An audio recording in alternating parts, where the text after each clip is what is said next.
Esther Chapter 1. This is what happened during the time of Xerxes. The Xerxes who ruled over 127 provinces stretching from India to Cush. At that time King Xerxes reigned from his royal throne in the citadel of Susa. And in the 3rd year of his reign he gave a banquet for all his nobles and officials. The military leaders of Persia and Media, the princes, and the nobles of the provinces were present. For a full 180 days he displayed the vast wealth of his kingdom and the splendor and glory of his majesty.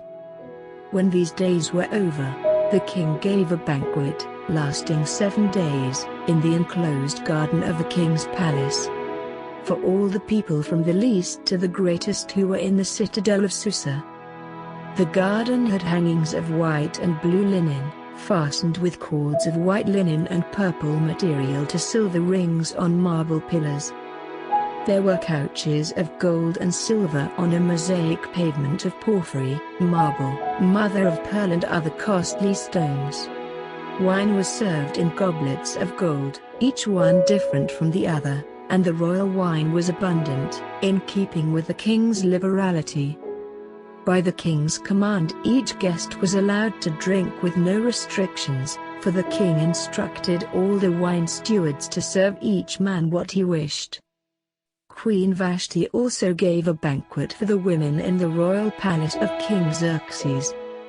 On the 7th day, when King Xerxes was in high spirits from wine, he commanded the 7 eunuchs who served him, Mehuman, Biztha, Harbona, Bigtha, Abagtha, Zethar, and Carcas, to bring before him Queen Vashti, wearing the royal crown, in order to display her beauty to the people and nobles, for she was lovely to look at.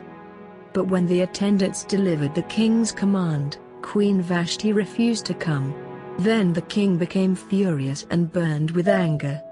Since it was customary for the king to consult experts in matters of law and justice, he spoke with the wise men who understood the times, and were closest to the king: Karshna, Shethar, Admatha, Tarshish, Meres, Marsena, and Memucan. The 7 nobles of Persia and Media who had special access to the king and were highest in the kingdom. According to law, what must be done to Queen Vashti? He asked. She has not obeyed the command of King Xerxes that the eunuchs have taken to her. Then Memucan replied in the presence of the king and the nobles, Queen Vashti has done wrong, not only against the king, but also against all the nobles and the peoples of all the provinces of King Xerxes. For the queen's conduct will become known to all the women, and so they will despise their husbands and say, King Xerxes commanded Queen Vashti to be brought before him, but she would not come. This very day the Persian and the Median women of the nobility who have heard about the queen's conduct will respond to all the king's nobles in the same way. There will be no end of disrespect and discord.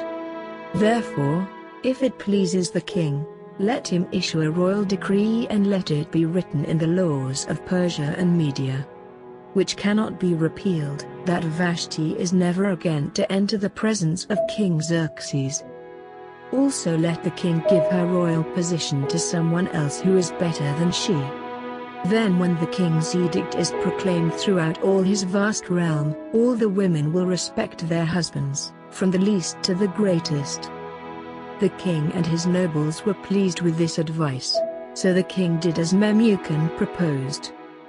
He sent dispatches to all parts of the kingdom, to each province in its own script and to each people in their own language, proclaiming that every man should be ruler over his own household, using his native tongue.